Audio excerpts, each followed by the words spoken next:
crezul, simbolul credinței. Cred într-unul Dumnezeu, Tatăl Atotțitorul, Făcătorul cerului și al pământului, văzutelor tuturor și nevăzutelor. Și într-unul Domn Iisus Hristos, Fiul lui Dumnezeu, unul născut, care din Tatăl s-a născut mai înainte de toți vecii, lumină din lumină, Dumnezeu adevărat din Dumnezeu adevărat, născut, iar nu făcut, cel de o ființă cu Tatăl, prin care toate s-au făcut, care pentru noi oamenii și pentru a noastră mântuire s-a pogorât din ceruri și s-a întrupat de la Duhul Sfânt și din Maria Fecioara și s-a făcut om.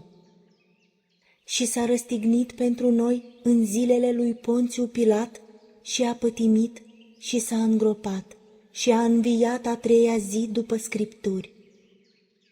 Și s-a înălțat la ceruri și șade de-a dreapta Tatălui și iarăși va să vină cu slavă să judece viii și morții, a cărui împărăție nu va avea sfârșit.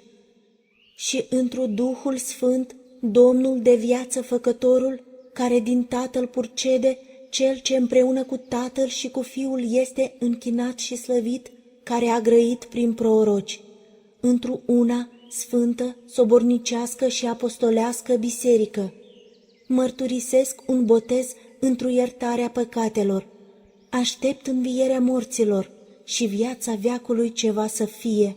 Amin.